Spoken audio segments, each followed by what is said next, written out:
Kaninang alas 2 ng madaling araw, itinaas na sa Tropical Depression category o ganap na nga naging bagyo yung ating binabantayang low pressure area dito sa silangang bahagi ng Cagayan. Silipin na natin yan.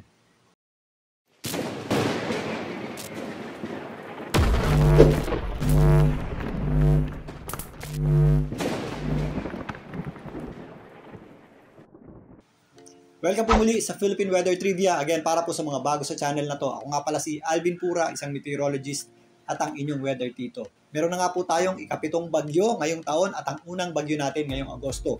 Yan po ang Tropical Depression Goring. Ayon sa pinakauling ulat ng Pag-asa, ang bagyong Goring po ay nasa Tropical Depression category na may lakas na hangin na umaabot sa 55 km per hour malapit sa kanyang gitna at kung minsan may mga pagbugsong umaabot sa 70 kilometers per hour. Ito po ay nasa higit 300 kilometers ang layo, eastern section ng extreme northern Luzon, diyan po sa may Batanes. Ito po ay nasa dagat pa. Kung mapapansin nyo, itong ating satellite image, ito pong bagyong Goring ay medyo compact o ito po ay isang siksik o maliit na bagyo.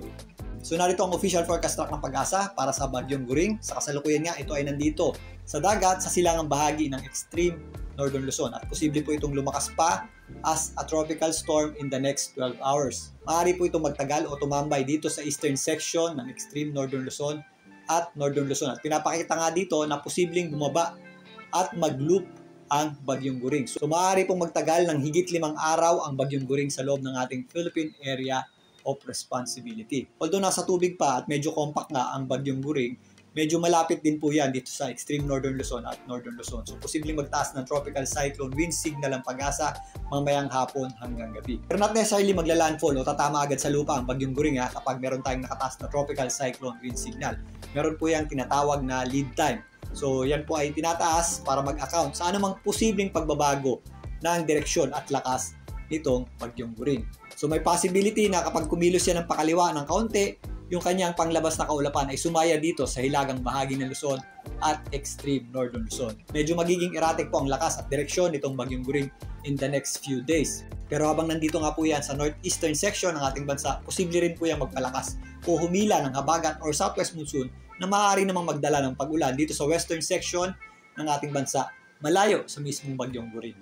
So narito po ang ensemble forecast track ng GFS para sa bagyong Goring. So pinapakita rin dito ang erratic nature ng bagyong Goring o yung mga posible niyang puntahan. Ngayon, ang most probable ay magtatagal po ito dito sa eastern section ng extreme northern Luzon at northern Luzon. Maaari po yung bumaba at mag-loop nga at bumalik muli dito sa itaas na bahagi ng ating bansa sa mga susunod na araw. Sa ngayon, inaasahan din natin ang posibleng paglakas pa ng bagyong Goring pero dahil nga ito ay nandito sa East Philippine Sea na kung saan maaari itong kumuha ng enerhiya mula sa ating karagatan, hindi po natin inaalis ang tsansa o posibilidad na ito ay magkaroon ng rapid intensification o biglaang paglakas. Ngayon, silipin naman natin ang posibleng epekto ng bagyong Goring at ng ating habagat or southwest monsoon sa ating bansa. Simulan natin dito sa area ng Mindanao at Visayas na kung saan malayo po ang bagyong Goring at yung ating axis ng habagat or southwest monsoon. Generally, fair weather po tayo sa malaking bahagi ng Visayas at Mindanao. Makakaasa po tayo ng matinding sikat ng araw sa tanghali.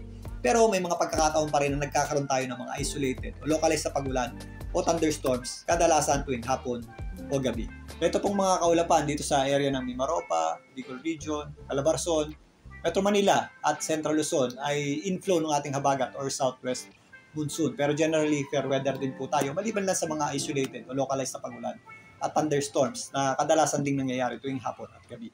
Mainit at malinsangan pa rin ang ating panahon sa natitirang bahagi ng Luzon pero mas maulap lang tayo ng bahagya. Dito sa may area ng Aurora, Isabela, kasama na po dyan ang Cagayan. Inflow din po yan ng ating hanging habagat or southwest monsoon at kasama na rin po dyan yung convergence ng sirkulasyon ng hangin na hinihila nitong bagyo. Sa ngayon, dahil nga medyo compact ang bagyong Goring at nasa dagat po ito, wala pa po itong direktang epekto sa anumang bahagi ng ating bansa, maliban lang dito sa kanyang mga outer rain bands or kaulapan na sumasabit dito sa hilagang bahagi ng Luzon. Kaya pag kumilos po yan ng bahagya, pakaliwa or pa westward, maaari pong magtaas ng tropical cyclone wind signal ng Pag-asa dito po sa general area ng extreme northern Luzon at northern Luzon. Pero sa ngayon, wala pa po yung direct impact sa anumang bahagi ng ating kalupaan. Para mas sa ating habagat or southwest monsoon, sa ngayon medyo mahina pa yung ating habagat, although mas maulap yung ating panahon dito sa western section ng Luzon. Generally, fair weather pa rin po tayo dyan, maliban lang sa mga isolated o mga localized na pagulan o thunderstorms. Pero sa darating na Sunday hanggang Monday, habang mas bumababa at lumalakas din ang bagyong Goring, mas magpapalakas na po yan ang ating habagat or southwest monsoon na siya pong magdadala ng mas mataas na tsansa ng pagulan at thunderstorms dito sa western section ng ating bansa, especially dito sa western section ng Central Luzon at area ng Mimaropa.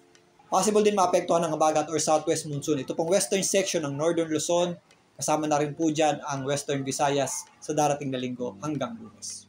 So nandito na nga po ang ating ikapitong bagyo ngayong taon, ang Bagyong Guring. Ito po ay magtatagal sa loob ng ating Philippine Area of Responsibility in the next few days hanggang next week.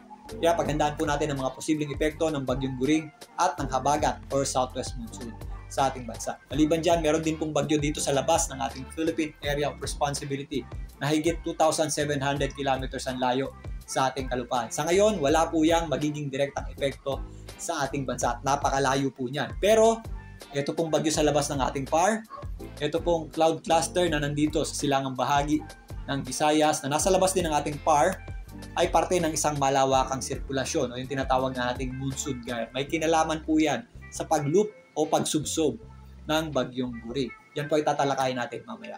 Muli, ito po ang inyong Weather Tito mula sa Philippine Weather 3V.